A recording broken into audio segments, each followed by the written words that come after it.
AITA for locking the pantry to stop my roommate from eating all my food. I smeared food and ketchup all over her face. So, I 26F live with two roommates, Jess 28F and Sarah 27F. We've all been living together for just over a year now. In the beginning, it was pretty great. We didn't have any major issues, and I genuinely thought I had lucked out in the roommate department. You always hear these nightmare stories about people who don't get along with their roommates, but for the first few months, everything was smooth sailing. Jess and Sarah both seemed pretty chill. We each had our own shelves in the fridge and pantry. There was kind of an unspoken agreement that if you ran out of, like, ketchup or something small, it was fine to borrow some from each other, but we all generally respected one another's space. I mean, we're adults, right? How hard could it be to not touch other people's stuff? Things were fine at first. Jess and I would occasionally share food, like, if I made a big dinner, I didn't mind offering her some. It wasn't a big deal. But after a while, I started noticing that she wasn't just borrowing small things like a splash of milk or a couple of chips. She started taking entire meals. I remember the first time it happened clearly. I had prepped a nice pasta dish that was supposed to last me the whole week. I came home from work looking forward to heating up a portion, only to find an empty container in the fridge. Jess had eaten the whole thing. I was pissed but didn't want to cause drama. I figured maybe it was an emergency, or she was really hungry and didn't have time to get food, so I decided to bring it up casually. I wasn't accusatory or anything, just a friendly reminder that we all have our own food, and it would be great if she could ask before taking something. She immediately apologized, said she hadn't realized how much she had eaten, and promised she'd replace it. I felt awkward about it, but I thought, okay, she gets it now. It won't happen again. But, of course, it did. It started with small things. I'd buy a bag of chips and suddenly half of it was gone before I even got a chance to sit down with them. Or I'd grab a snack for work the next day, only to find out that Jess had already helped herself to it. I'd come home starving after a long day, ready to dig into something I'd planned out, and she'd have taken it. And it wasn't like she was doing this out of desperation. She had her own food. It just seemed like she couldn't be bothered to make her own meals when mine were already there, cooked, prepped, and easy to grab. I confronted her again. This time I was a little more direct. I told her that while I didn't mind sharing occasionally, it was getting frustrating that my food kept disappearing without her asking. She apologized again, saying she'd been meaning to go grocery shopping but hadn't had the time. She promised, again, to replace everything and said it wouldn't happen anymore. Spoiler alert, it happened again. This time, it was my prepped lunches for the week. I work full-time, and meal prepping is something I rely on to save time during the week. I can't afford to eat out every day, and I also don't have the time to cook fresh meals every night. So, when I came home to find that 2 of my carefully prepped meals were just gone, I lost my cool. I'm not proud of it, but I snapped at Jess. I told her that this was getting ridiculous and that I couldn't afford to keep feeding both of us. She played dumb at first, like she didn't realize how much she had taken, but eventually, she apologized yet again and promised to pay me back. You can guess what happened next. She never paid me back, and the food stealing continued. It wasn't just my meal preps either. She started eating all of my snacks. I'm talking granola bars, chips, yogurt, even fruit. I'd buy something for myself, only to come home and find it completely gone. I started feeling like I couldn't keep anything in the house without it disappearing. It got to the point where I felt like I was doing a weekly grocery haul just to feed Jess, and I was tired of it. After one particularly frustrating day, I had a long talk with her. I explained how much this was affecting me, both financially and emotionally. It's exhausting to come home and find that your food is constantly being taken without permission, especially when you're on a budget. Jess apologized again, but I could tell it was just to get me to stop talking. She'd apologize, but nothing ever changed. Then came the breaking point. I had made this amazing stir-fry that I was really proud of. I'd prepped it all over the weekend, and it was supposed to last me for a few dinners. I was looking forward to having it after a long day at work, but when I opened the fridge, the entire container was gone. Jess had eaten the entire thing. I was furious. I stormed into her room and demanded to know why she thought it was okay to eat my entire meal without even asking. She gave me some lame excuse about being so hungry and said she'd pay me back for it. I was done. I knew then that talking to her wasn't going to work. I had given her chance after chance, and nothing changed. So, I decided to take matters into my own hands. The next day, I ordered a lockbox for the pantry. It wasn't anything crazy, just a small lockable storage box where I could keep my dry goods and snacks. I also cleared out a section of the fridge, labeled it as mine, and started locking up anything I didn't want Jess to take. It felt a little extreme, but at that point, I didn't see any other option. I wasn't going to keep feeding her, and talking clearly wasn't working. Jess noticed the lockbox pretty quickly. She didn't say anything at first, but I could tell she was pissed. She started making passive-aggressive comments like, "Oh, I guess we're locking up food now, and can't even trust your roommates." Huh? She even made a sarcastic comment in front of some of our mutual friends about how I was putting everything under lock and key like we were in some kind of prison. It was so awkward, and I felt like she was trying to make me look like the bad guy. What really pissed me off, though, was that Sarah, our other roommate, started getting involved. She came to me one night and said she understood why I was frustrated but that she thought I was taking things too far by locking up my food. She told me it was creating tension in the house and making things uncomfortable. I explained that I had no other choice. Jess wasn't respecting my boundaries, and I couldn't keep affording to feed her. Sarah sympathized but still said that I should have tried handling it in a less aggressive way. At that point, I was just over it. I didn't think I was being aggressive, I was just protecting my stuff. I didn't want to fight with my roommates, but I also wasn't going to be a doormat. And yet, here I am, feeling like I'm the bad guy for simply wanting to keep my food safe. At that point, I was just over it. I didn't think I was being aggressive, I was just protecting my stuff. I didn't want to fight with my roommates, but I also wasn't going to be a doormat. And yet, here I am, feeling like I'm the bad guy for simply wanting to keep my food safe. Jess had made it clear she had no boundaries when it came to my groceries, and while I didn't want to escalate things any further, I know I wasn't the one in the wrong here. A couple of days after the passive-aggressive comments started, Jess decided to sit me down for what she called a house talk. I knew this was going to be more about her trying to paint herself as the victim, but I went along with it because, honestly, I thought maybe we could finally resolve this once and for all. Maybe, just maybe, she'd see things from my perspective if we talked it out. Well, I was wrong. We sat down in the living room. Jess started off by saying how uncomfortable the house had become because of all the tension. She was all like, "I think we need to address this lockbox situation. We live together, and there should be trust between us. I don't think it's fair that you're locking up food. If we're roommates, we shouldn't be treating each other like criminals or thieves." At that point, I was already holding back an eye roll. The trust between us. That would imply there was ever trust in the first place, and honestly, if she had respected my boundaries and stopped eating my food when I first brought it up, none of this would have even happened. I stayed calm, though. I told her, "I'm not locking up my food because I don't trust you in general, Jess. I'm locking it up because you keep eating it, and we've had this conversation multiple times.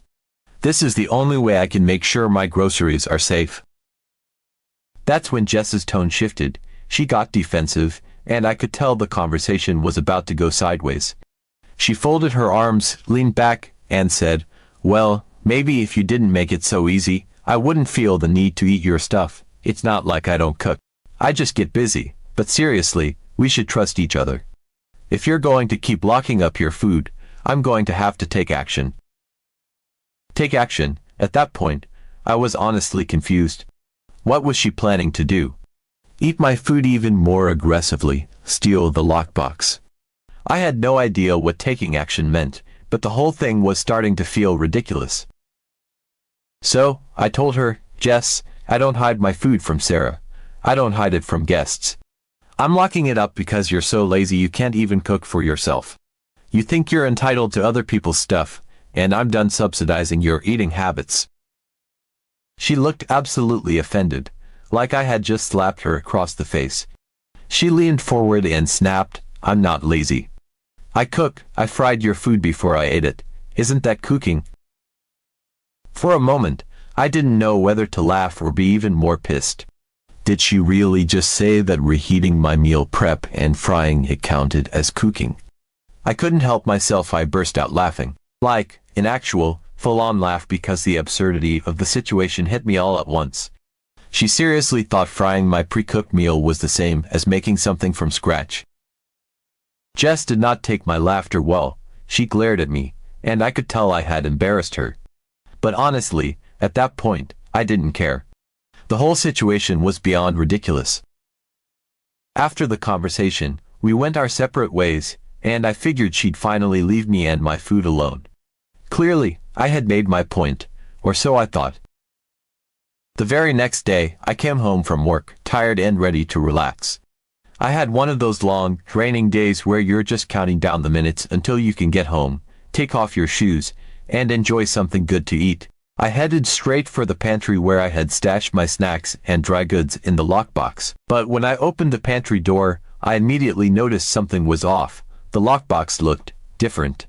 I stepped closer and saw that the side of the box had been smashed in, like someone had taken something heavy and hit it over and over. The lock was broken. My heart sank as I pulled it open. Sure enough, half of my snacks were gone: granola bars, chips, even a box of cereal, all gone. I stood there, staring at the mess in disbelief. Who else could it have been? There was no question in my mind that Jess had done it. It wasn't like someone had broken into the apartment. Sarah had been at work all day like me, so it obviously wasn't her. This had Jess written all over it. I took a deep breath, trying to calm myself down, but I was absolutely livid. This wasn't just about taking food anymore. This was a blatant act of disrespect. Jess had intentionally broken into my stuff because I wouldn't let her steal my food anymore. She had made it personal. I walked into the living room, where Jess was casually sitting on the couch, scrolling through her phone like nothing had happened. I didn't even bother with a polite approach this time. I walked right up to her and said, "Did you break into my lockbox?" She barely glanced up from her phone. "I don't know what you're talking about," she said, her voice completely nonchalant, as if this was the most normal conversation in the world. "Jess," I said, my voice shaking with frustration, "my lockbox is smashed, and half my food is gone. I know you did it. You're the only one who's been passive-aggressive about this whole situation, and now my stuff is missing." She finally looked up at me, still feigning innocence. "Maybe you should have gotten a better lock," she said with a smirk. "It's not my fault if your stuff isn't secure." I couldn't believe what I was hearing. The audacity of it all. She wasn't even denying it. She was straight up admitting that she'd broken into my box and stolen my food, but she was acting like it was my fault for not having a stronger lock. I was beyond angry at this point, but I didn't want to give her the satisfaction of seeing me lose my temper. "Jess," I said, trying to keep my voice steady, "you've crossed a line. You can't just take my stuff and act like it's no big deal. I don't care if you think locking up food is childish. I did it because you gave me no choice, and now you've destroyed my property. You need to replace everything you took and pay for the damage." She just shrugged, totally unbothered. "I didn't break anything," she said, still playing dumb, "but if you want to make a big deal out of it, go ahead. I'm not replacing anything." At that point, I realized there was no reasoning with her. Jess wasn't going to take responsibility for her actions, and I was done wasting my energy on her. I walked away, knowing I had two options: either let it go or escalate things further. So after the whole lockbox fiasco, I had a choice to make. Either I could continue trying to safeguard my food like it was Fort Knox, or I could switch things up entirely. I decided to change my approach, hoping it would drive the point home. Maybe if I made it even more inconvenient for Jess to steal from me, she'd finally get the hint. So I went to the kitchen and moved everything I had out of the lockbox and into the refrigerator. Dry goods, snacks, prepped meals, all of it. And I didn't just shove it in haphazardly. No, I organized it so meticulously that you could practically hear the Tetris theme playing in the background. I arranged my stuff in such a way that if even one thing went missing, it would be immediately obvious. I labeled everything, from containers to condiment bottles, like it was some kind of meal prep crime scene. When Jess came home that evening, I made a point of letting her know, calmly but clearly. I told her, from now on, all my food is going in the fridge, out in the open. If you take anything without asking, I'm going to have to start measuring it, and I'm keeping track of everything. At first, she looked at me like I'd completely lost it. Then she started laughing. Not just a small chuckle, no. She was full on with laughter, as if what I said was the most absurd thing she'd ever heard. "You're seriously going to measure your food?" she asked, still laughing. "Do you think that's going to stop me?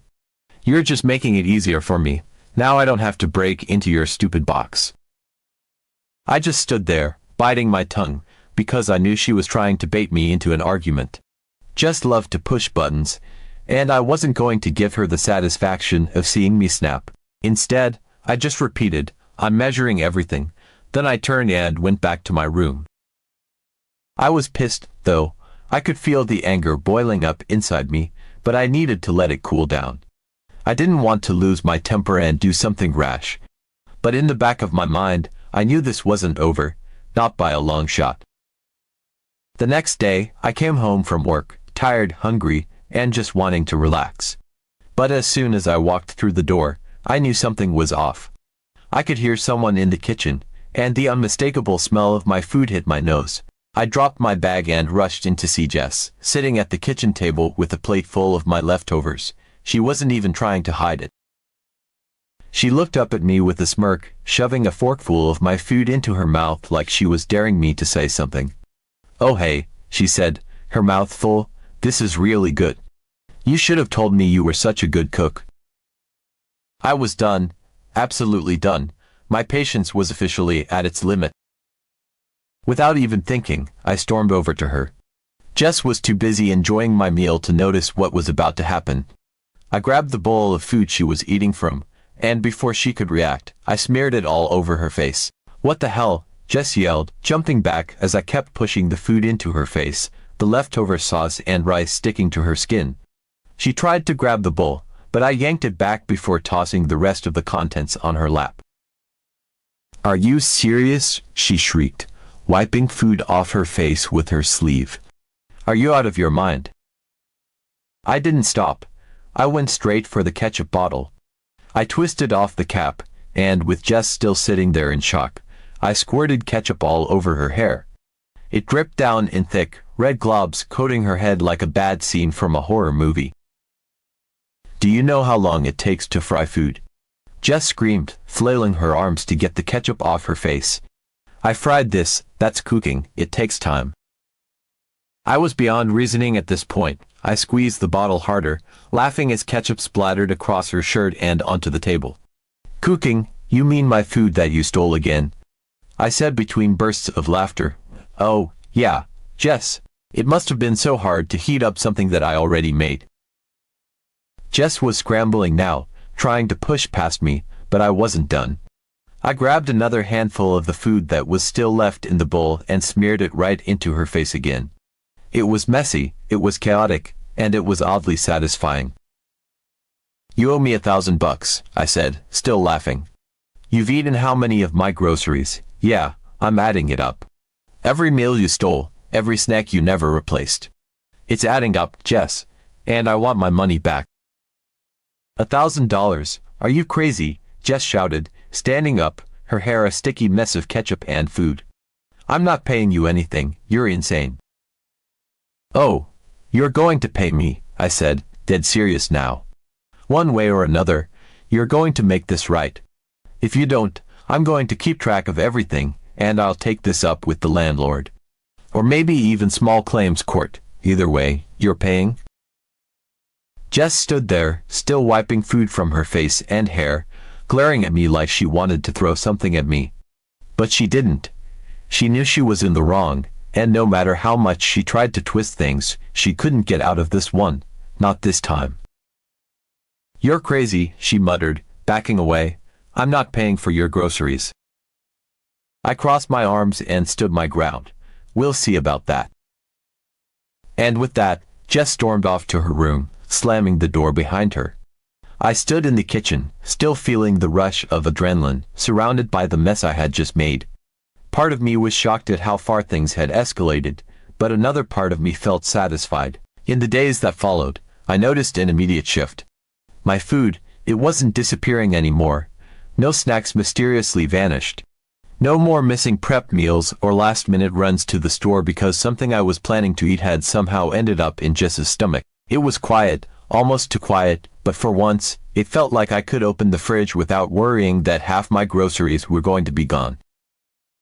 I could see Jess sulking around the apartment, giving me side-eye whenever she passed by. She didn't say much, but the tension in the air was thick. She was definitely pissed, and I didn't blame her for being angry about the way I'd humiliated her with the ketchup and the food smearing fiasco. But what could she say at this point? She was the one who kept taking my food, lying about replacing it, and acting like I was the crazy one for being upset. If anything, this was long overdue.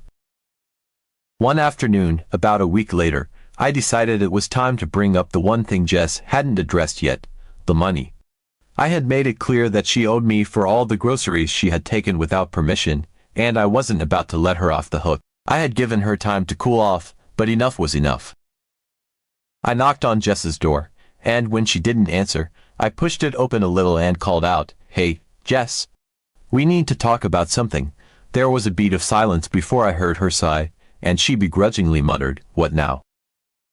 I walked into the living room where she was lounging on the couch, scrolling through her phone, clearly trying to act like everything was fine between us, but I wasn't here for small talk.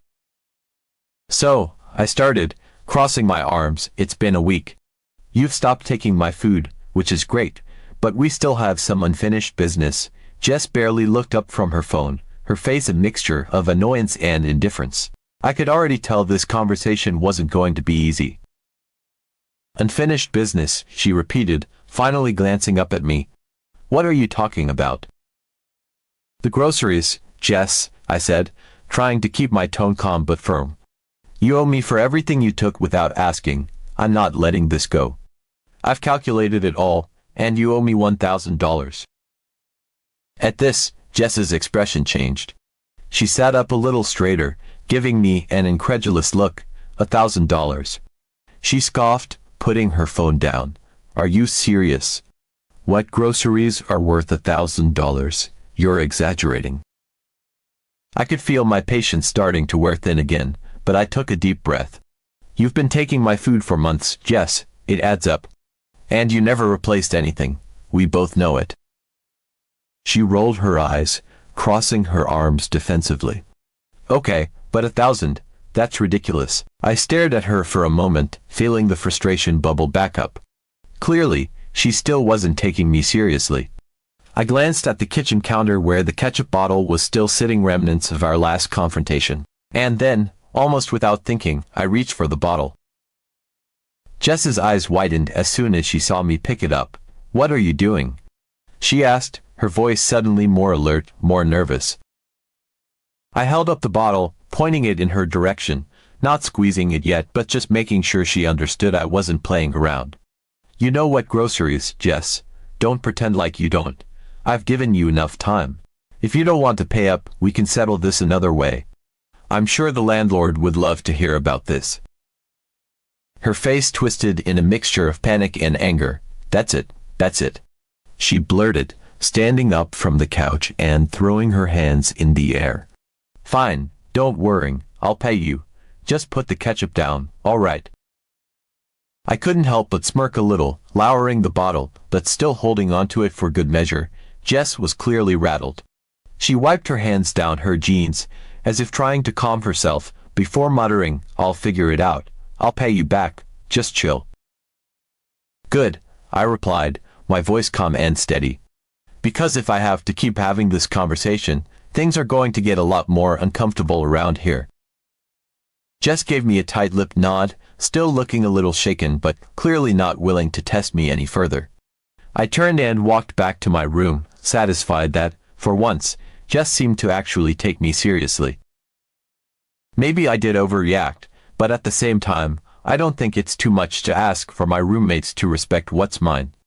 Am I AITA for because smeared food and ketchup on her face?